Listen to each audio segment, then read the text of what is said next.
Saudara-saudara, bagian berikutnya kita akan bahas soal treasury share.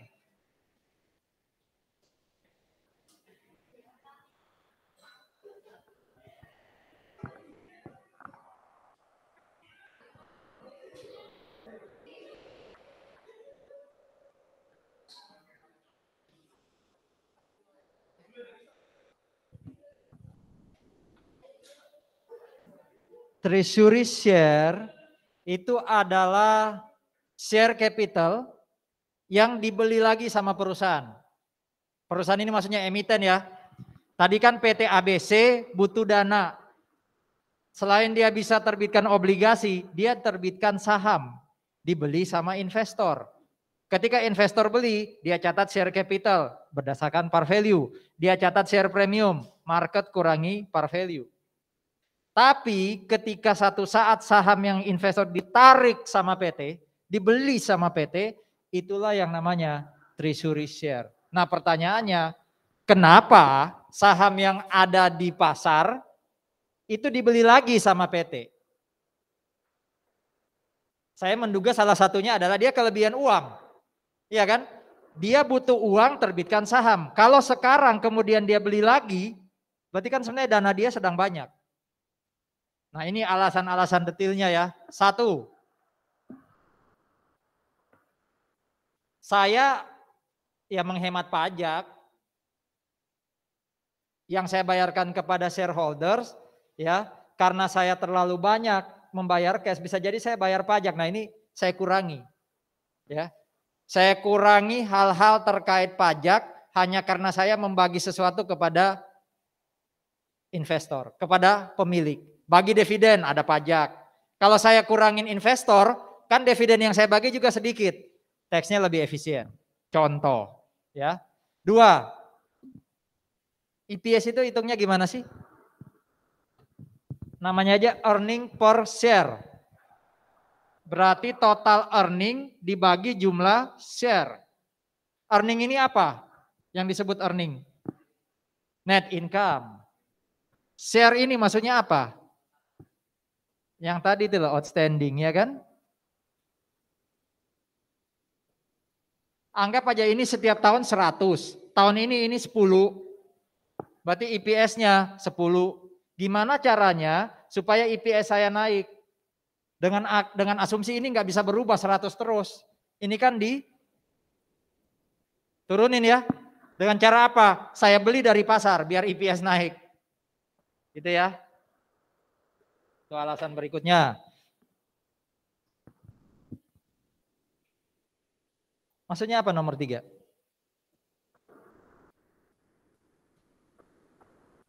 Investor, saya beli lagi sahamnya. Untuk alasan nomor 3, maksudnya apa? Ini karyawan saya nih, kinerjanya bagus semua nih. Saya kasih bonus, tapi bonusnya bukan cash, saya kasih saham. Dari mana saya dapat saham? Dari investor yang saya beli tadi. Tapi ngapain saya kasih saham buat mereka? Mereka lebih butuh cash loh. Apa untungnya buat karyawan saya dapat bonus dalam bentuk saham? Satu, Anda pemilik saya loh sekarang karena Anda punya saham saya. Dua, Anda berhak dividen dapat dari saya loh. Berarti supaya Anda mau dapat dividen tinggi, apa yang Anda lakukan? Kerja yang benar. Ya enggak? Nah itu caranya memotivasi karyawan bahwa mereka pemilik. Mereka berhak atas dividen. Jadi harusnya dia terima tuh bonus dalam bentuk saham. Gimana saya dapat sahamnya? Ya saya beli dari investor. Nomor 4 maksudnya apa?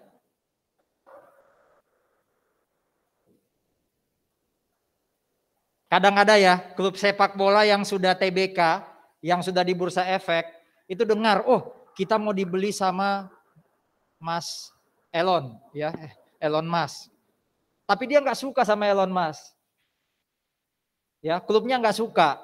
Nah dia hitung nih, saham yang beredar di pasar di siapa aja nih.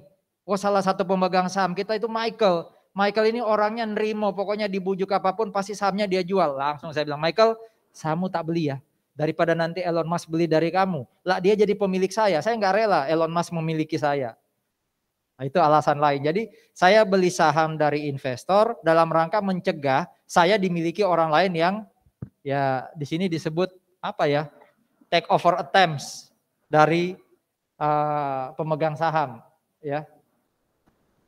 Nah, yang pasti logikanya kalau yang di pasar beredar berapa? 10. Dibanding kalau saya tarik 2 tinggal 8. Kira-kira harga yang akan naik itu kalau 10 atau 8?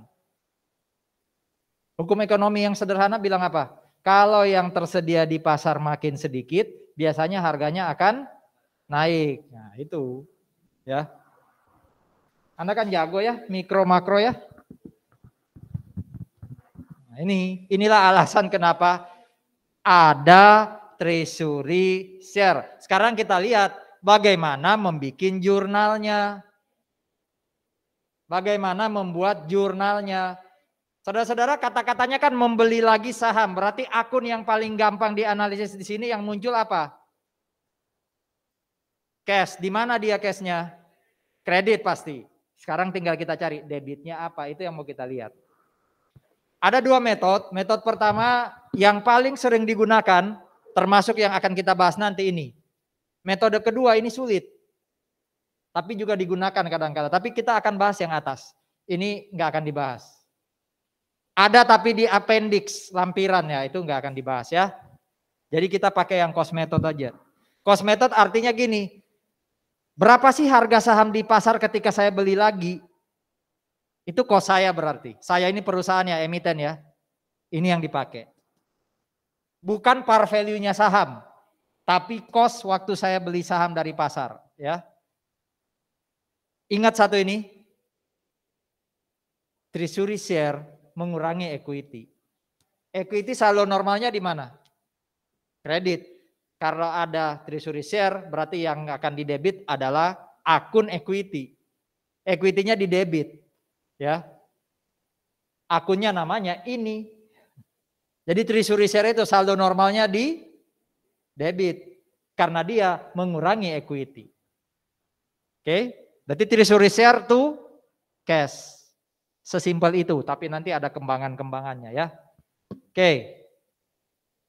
Kita lihat kasusnya kayak gini nih. Ini soal cerita ya. Ini diketahui. Pacific Company menerbitkan 100.000 lembar saham. Oke. Menerbitkan 100.000 lembar saham, par value-nya 1. Par value-nya 1. Pertama kali diterbitkan, soal ini harus diikuti loh, karena dia akan berubah terus nanti. Soal ceritanya harus dipahami dulu. Pertama kali diterbitkan, harganya 10 per lembar. Berarti total cash yang dia dapat waktu jual saham pertama kali ke investor, dapat berapa dia? 1 juta. Share capital dia berapa? Hanya 100.000. Makanya di sini ada share premium 900. Dari mana 1 juta kurang 100? Atau 10 kurangi 1, 9 ya. Kalikan 100.000, ketemu 900. Jelas ya? Angka ini 1 dan 10 itu angka ketika pertama kali diterbitkan. Mungkin 4 tahun lalu, 5 tahun lalu, baru 1 tahun lalu, tapi itu masa lalu. Tahun ini ketika perusahaan jualan barang, itu dapat income 300 net. Sehingga return earning bertambah 300. Udah, selesailah tahun ini. Kita mau masuk tahun berikutnya. Tapi dipahami dulu soal ceritanya. Nah, sebelum lebih lanjut, saya perlu tegaskan informasi apa sih yang biasanya ditulis di sini nih. Karena ini nanti akan terkait dengan treasury share nanti. Saudara-saudara, ada 3 istilah di saham ya. Selain tadi ada istilah saham preference dan saham ordinary. Ada istilah tadi yang saya sudah kenalkan, authorize. Apa tadi authorize itu? Jumlah saham maksimal yang bisa diterbitkan oleh perusahaan. Yang kedua ada yang namanya yang ditanyain tadi sama Michael, outstanding. Ini jumlah saham yang sampai hari ini sudah diterbitkan. Memang sih kalau diartikan namanya outstanding itu, sebelum ke outstanding. Yang kedua, yang sudah diterbitkan itu namanya issued. Outstanding itu jumlah yang benar-benar beredar di pasar. Contoh nih, di akte perusahaan maksimal saham yang bisa saya jual 1.000. Ini bisa bergerak tapi aktenya harus dirubah. Saya sejauh ini sudah menerbitkan 700 lembar saham. Berarti saya masih punya kesempatan untuk menerbitkan lagi 300. Apa prosesnya kalau menerbitkan saham baru tadi? Saya masih punya kesempatan menerbitkan 300 lagi loh. Namanya apa itu? Menerbitkan saham baru istilahnya right issue. Iya kan? Oke. Ini maksimal, ini yang sampai hari ini sudah saya terbitkan. Nah, kalau tidak ada yang saya beli dari pemilik, jadi saya terbitkan 700, semua ada di pemilik, maka issued dan outstanding pasti sama. Kita masih bicara lembar loh ini ya, tidak dikali dengan value. Tapi kalau kemudian yang ternyata yang terjadi adalah dari 700 ini 100 saya beli dari pemilik. Berarti saham yang issued 700, tapi yang outstanding cuma karena ada 100 yang apa? Treasury. Jelas ya? Di kasus kita ini itu nggak ditulis authorized-nya, yang ditulis hanya issued and outstanding. Berarti kesimpulannya sudah ada treasury share nggak di sini? Belum ada, wong yang issued 100.000, outstanding juga 100.000. Gitu ya. Karena di sini baru soal cerita awalnya, belum menceritakan treasury share. Oke. Nanti kalau ada treasury share, berarti issued-nya tetap 100.000, outstanding-nya ya tergantung treasury share-nya berapa.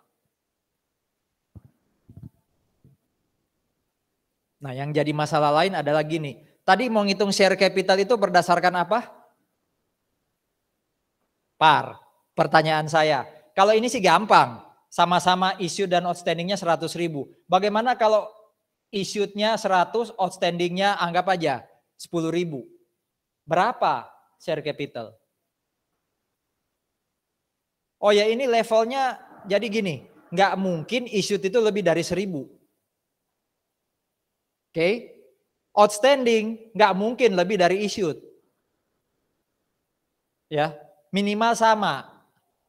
Karena outstanding ini kan akan sama dengan issued kalau nggak ada treasury. Tapi kalau ada treasury dia lebih kecil. Jadi nggak mungkin dia lebih dari issued. Oke.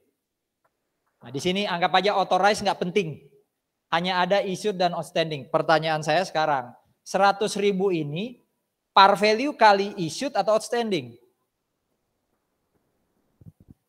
Karena di sini juga membingungkan, yang jadi pengali satu ini yang issued atau outstanding. Kebetulan sama jadinya udah deh, pokoknya 1 kali 100.000. Kalau beda, diingat-ingat, share capital itu selalu berdasarkan par, tapi dikali issued. Jadi angka di sini itu, share capital itu selalu dikali issued. Oke, kita lihat ya. Ini soal awalnya. Lalu di kemudian hari, ini kan soal awalnya tadi. Di Januari 2020, dia membeli kembali 10.000 sahamnya yang beredar di pasar. Dari 100 dia beli 10.000. Paham ya? Berarti yang beredar di pasar tinggal berapa sekarang? Halo? 100.000 di issued. Ternyata di sini dia beli dari pasar 10.000. Berarti yang di pasar tinggal 90. Jadi tetap ada 100. 90 di pasar, 10.000 di perusahaan. 10.000 itu yang disebut treasury. Kita buat jurnal dulu deh. Jurnalnya tadi kan treasury share to cash. Selalu base-nya bukan par value, bukan market value pertama kali, tapi berapa sih harga saham ketika dia beli. Di sini waktu dia beli harganya sudah 11, berarti 11 kali 10.000.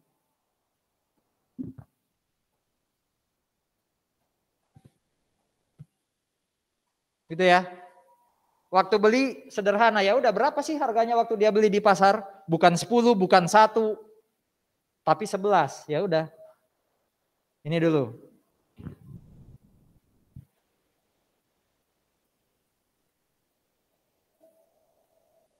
Saya balik ke kotak kuning ini. Jangan lihat slide berikutnya ya. Halo. Kira-kira apa yang terjadi terhadap kotak kuning itu ketika kita punya treasury share 10.000 pada harga 11? Apa yang berubah di sini? Kalau Anda next itu pasti ada jawab, tapi coba di logika. Saya sebelum treasury share kayak gini tampilannya. Kalau ada treasury share, apa yang berubah di tampilan ini? Satu, angka ini hanya untuk issued. Outstandingnya jadi berapa? 90.000. Tapi angka ini berubah enggak? 100.000 berubah enggak? Enggak, karena tadi par untuk dapat share capital dikalikannya dengan issued. Berarti tetap 100.000. Tapi kan tadi muncul rekening yang namanya apa? Treasury share. Dia di debit. Berarti equity-nya logikanya berkurang. Berarti nanti di bawah ini ada tulisan treasury share. Berapa lembar? Berapa lembar treasury share? 10.000. Jadi lembar treasury share ditambah lembar outstanding harus sama kayak lembarnya apa? Issued. Jadi 90 outstanding, 10.000 treasury itu harus sama 100.000 issued. Berapa treasury share nanti di sini? Ya sesuai jurnal berapa tuh? 110. Tapi simbolnya negatif, mengurangi. Ada nggak ya di belakang? Selain jurnal ini ada, nah ini nih. Tadi kan issued and outstanding sama, sekarang enggak 100 jadi 90 outstanding. Tapi ini tetap 100.000 karena 1 kali 100.000 issued. Di bawahnya itu dikurangi nih, less. Dari mana? Dari jurnal tadi. Kalau ditulis lembarnya nih 10 tambah 90, 100. Jadi nanti dicek ya setiap kali ngerjain itu ini tambah ini harus sama dengan issued. Ada pertanyaan?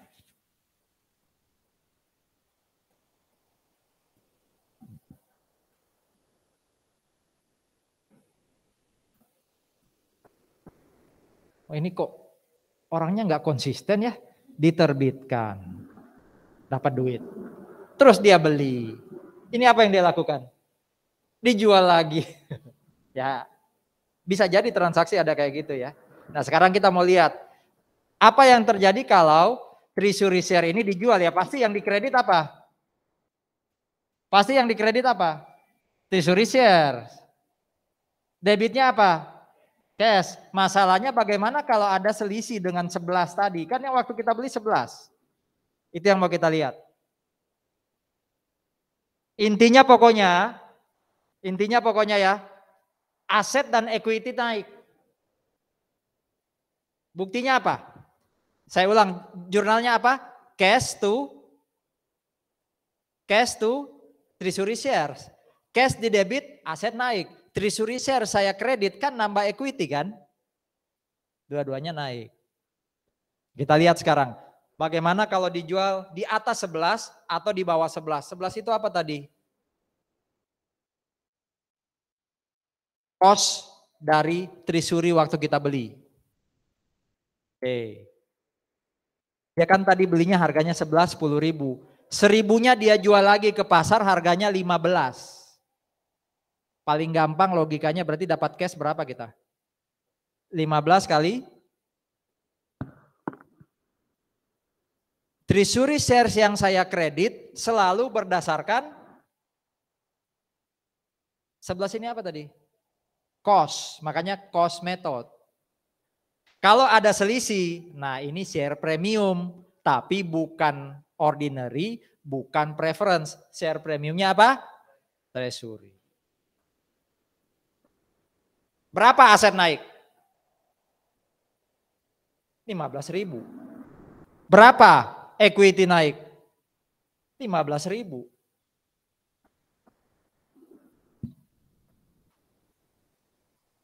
Ada kuning-kuningnya tadi nggak, kotak kuning? Oh nggak ada ya. Tolong dong buatin kotak kuningnya dong. Yang tadi ini loh.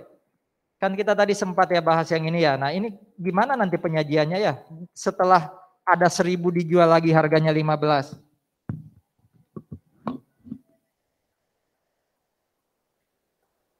Gini aja ya, itu bisa dihapus. Share capital. Par-nya berapa? 1, betul ya? Issue-nya berapa?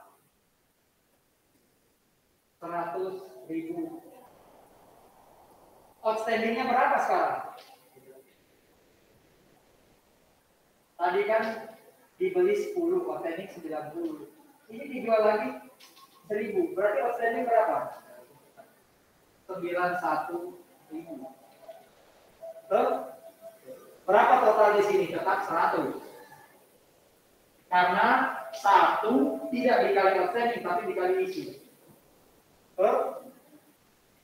Berapa share premium di soal tadi? Kan tidak berubah ya, ini ada share premiumnya ordinary kan? Berarti hanya tetap berapa? 900. Berapa FE? 300 atau 30 tadi? 300 ya? Ini kalau di total 1.300.000. Ini equity sementara kan?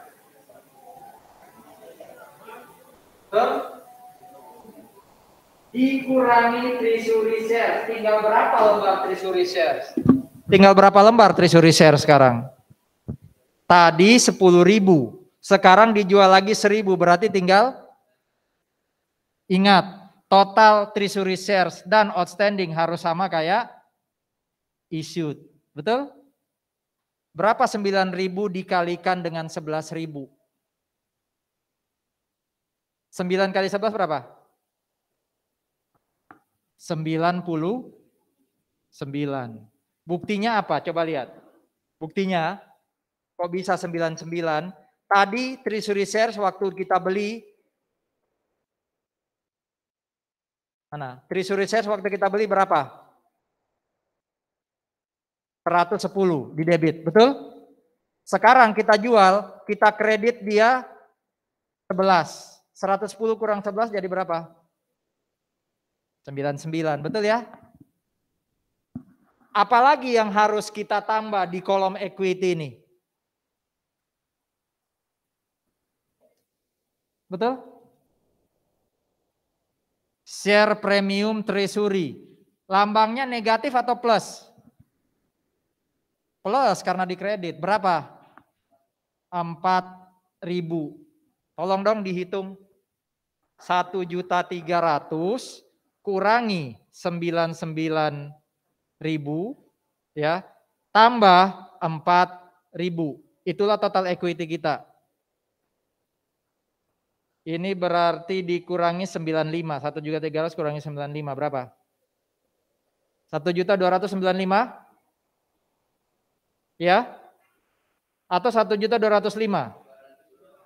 Nah, itu equity kita.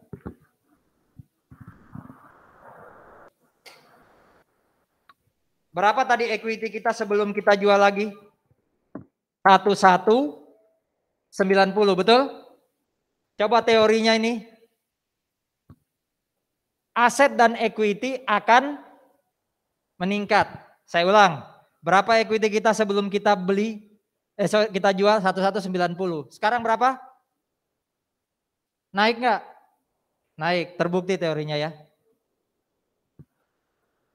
Jadi setelah ada jurnal ini, penyajian equity kita yang kuning gini itu jadinya ketemu angka 1.205. Ini disimpan nih. Maksudnya Anda buat catatan biar nanti kalau kita mau perbarui kelihatan yang barunya kayak gimana. Masih punya berapa kita treasury share? 9.000. 1.000 dia jual lagi. 1.000 dia jual lagi.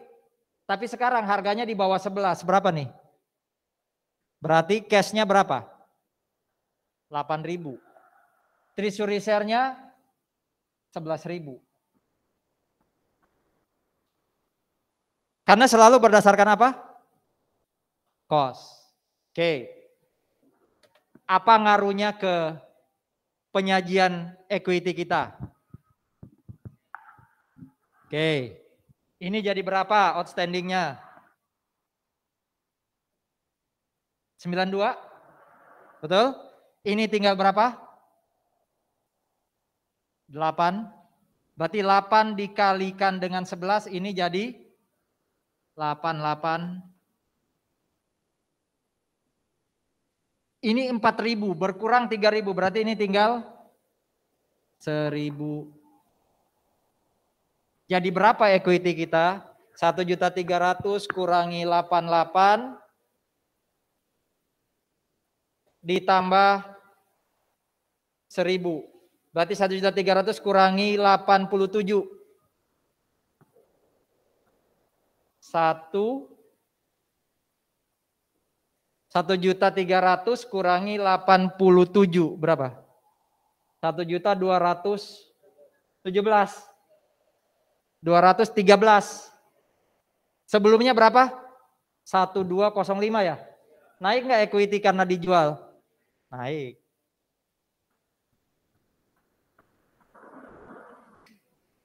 Masih punya berapa dia?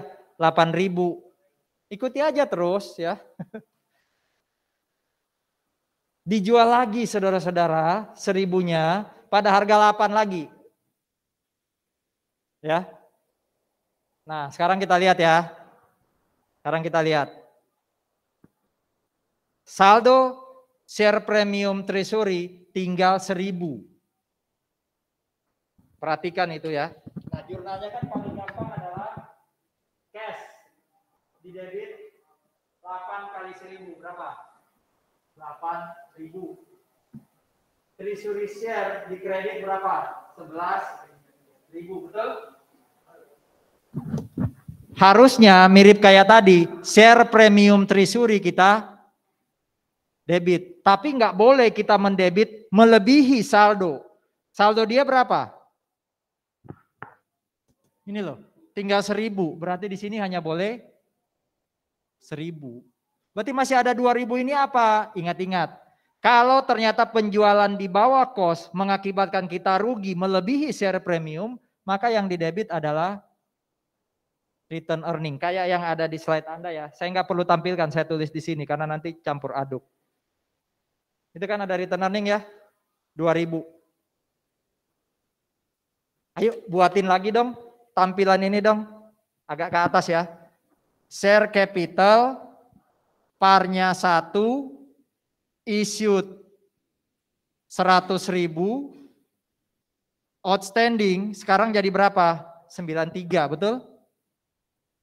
Tapi ini tetap 100.000. Share premium. Berubah nggak share premium yang ordinary? Enggak ya? 900.000. RE berkurang 2.000, berarti tinggal berapa? RE di sini 300, berarti tinggal 298.000. Treasury share. Berapa lembar yang beredar sekarang? 7. Berarti ini 77. Share premium treasury 0. Jadinya berapa nih? Tolong di total.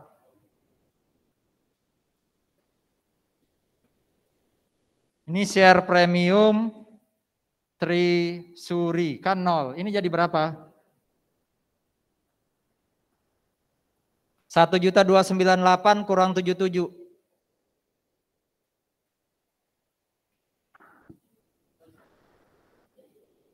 Berapa? 1, 2, 2. Gini? Betul? Halo? 1.298 kurang 77. 1.221 ya? Awalnya tadi ini ya? Betul ya? Naik nggak? Dia dijual di bawah harga awal loh, tetap naik equity-nya. Jadi teori tadi yang mengatakan equity naik selama itu dijual, ya kayak gini. Untungnya stop dia ya, dia nggak nambah lagi soalnya berhenti di sini tadi. Apa? Di sini. Oke, ada pertanyaan? Treasury share.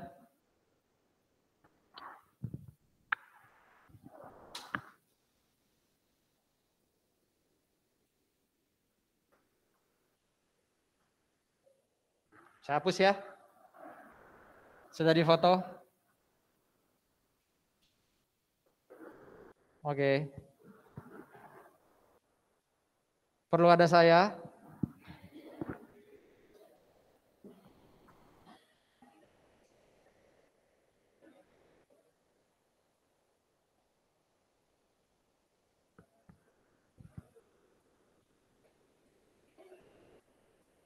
Hapus ya.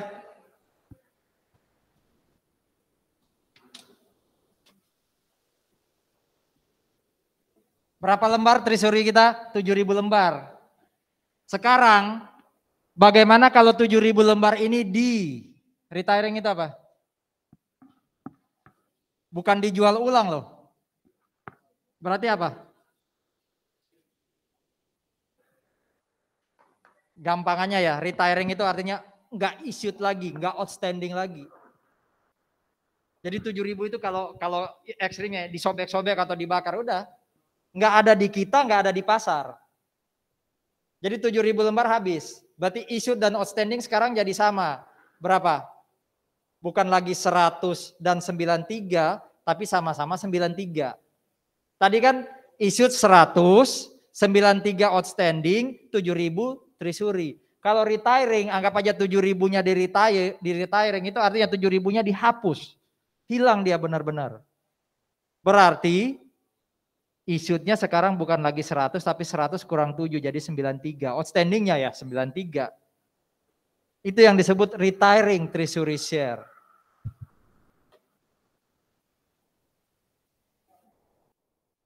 Jadi treasury share-nya dihapuskan sehingga jumlah saham yang beredar, jumlah saham issued dari 100 jadi 93. Apa? Berkurang kan? Ya. Nah, ini nanti mempengaruhi nilai authorized dan unissued share. Kalau saya balik ke lebih rapi ya. Share capital par 1. Tadi kan 100.000 issued, betul? 93 outstanding. 7.000-nya saya hapus. Berarti share capital 1 issued 93.000. Outstanding 93.000.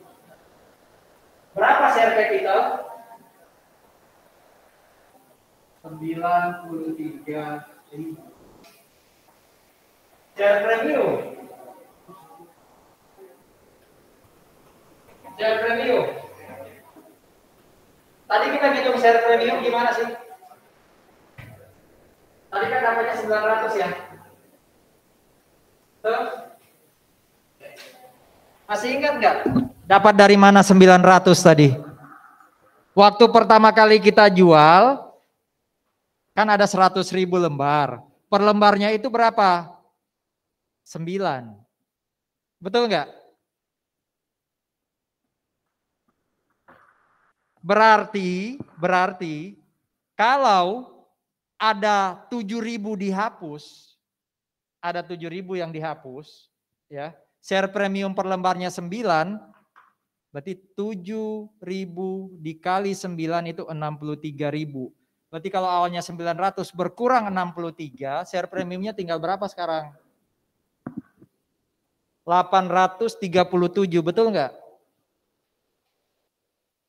Betul ya? Coba dibuktikan dengan cara gini. Berapa yang issued sekarang? Berapa yang issued dan outstanding? 93. Berapa harga per lembarnya tadi waktu share premium? 9, betul? Coba 9 kalikan 93. Berapa? Ketemu ya? Oke. RE-nya tadi terakhir tinggal berapa dia? 300 kurangi 2000 ya? Berapa tadi? 298.000. TS-nya masih ada nggak? 0, betul? Kan sudah dihapus semua. Bukan dijual tapi dihapus semua. Masih ada nggak share premium TS? 0. Berarti inilah equity kita. Tolong ditotal berapa? 840 tambah 90, 930. 1 juta 930 tambah 200 berarti 1.130 tambah 98. 2 juta. Ini aja langsung ya. 8 10 13 tambah 9 22. Berapa? 1228 ya. Betul? Tadi yang sebelumnya berapa? Yang sebelum ini. Yang masih ada 7.000. 1221. Betul? Naik lagi ya.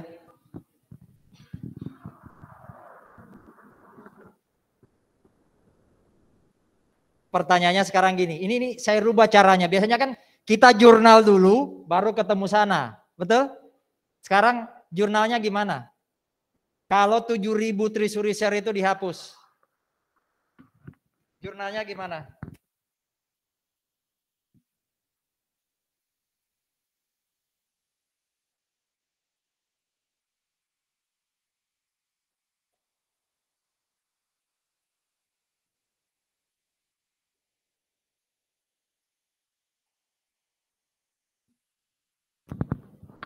Coba lihat kotak kuning tadi loh.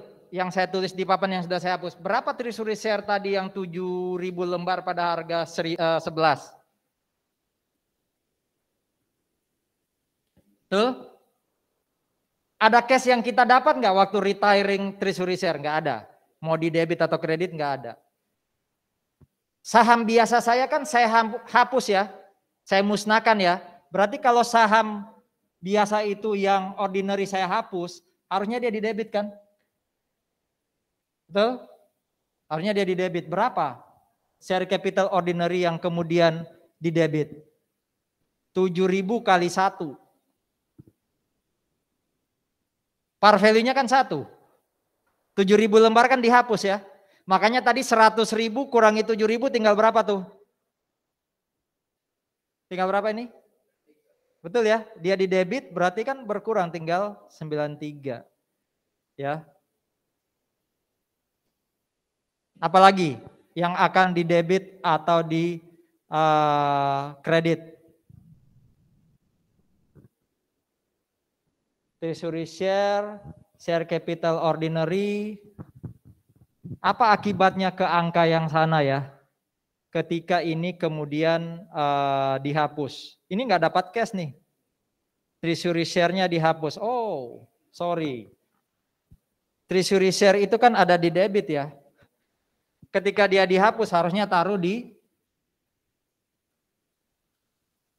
betul ya?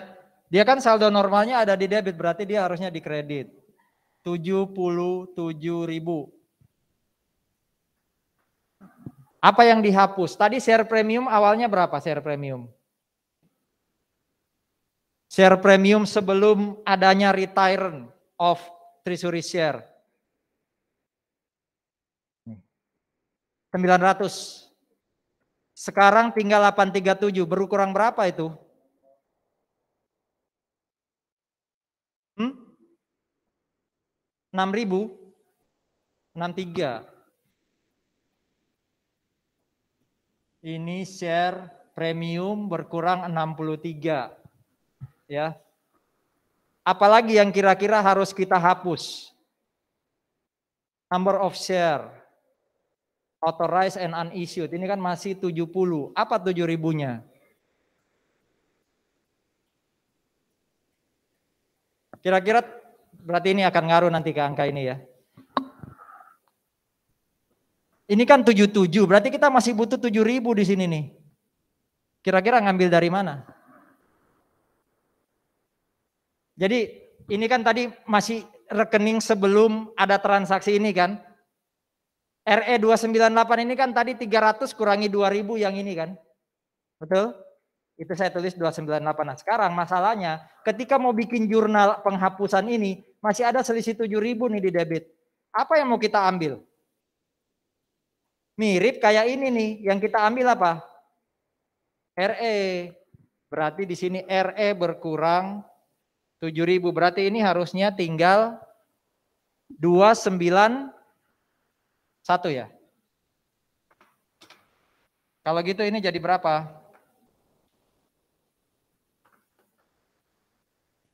Sama kayak kondisi sebelum adanya retiring, betul ya? Iya enggak?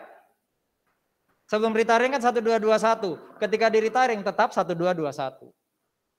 Ya. Jadi yang 298 itu kan saya ambil dari kondisi ini.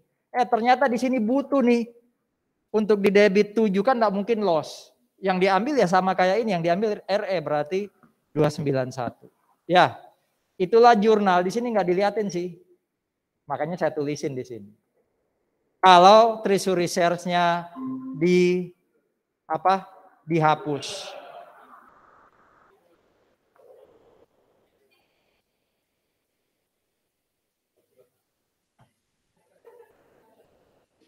Oke. Dividen. Saudara-saudara, dividen jangan sampai ada yang enggak. Apa itu dividen? Dividen itu pokoknya return earning yang ingin dibagi kepada investor. Pertanyaan saya, apakah dividen pasti dibagi? Belum tentu. Tergantung siapa? Emiten atau investor? Emiten itu ikut apa kata investor. Makanya biasanya di rapat umum pemegang saham itu di rapat. Mau bagi dividen enggak? Anda senang emang karena Anda dapat dividen, tapi ingat loh, kalau dividen dibagi kita nggak punya modal untuk ekspansi pabrik. Emiten mempengaruhi investor. Akhirnya investor ngomong iya deh, nggak usah dibagi. Tapi kalau investor bilang dibagi aja ya sudah, muncullah dividen. Ya, jadi dividen itu adalah pembagian keuntungan yang didapat oleh emiten atau perusahaan kepada investor. Kenapa itu dilakukan? Ya ini sudah dijanjikan emang. Sesuai dengan aturan sudah dijanjikan. Termasuk corporation itu juga syaratnya harus bagi dividen. Tapi hati-hati loh ya. Bagi dividen itu membuat ekspansi kita jadi berkurang. Ya. Jadi biasanya sih hati-hati bagi dividen. Jangan terlalu naik turun. Ya. Kalau tiap tahun baginya 10% ya 10% aja. Itu yang namanya smooth dividend payment. Oke. Jaga-jagalah kalau nanti loss kita masih punya return earning. Jadi pertanyaan kalau perusahaan rugi terus bagi dividen, nah itu berarti nggak sehat. Saudara-saudara, dividen kita bahas minggu depan ya.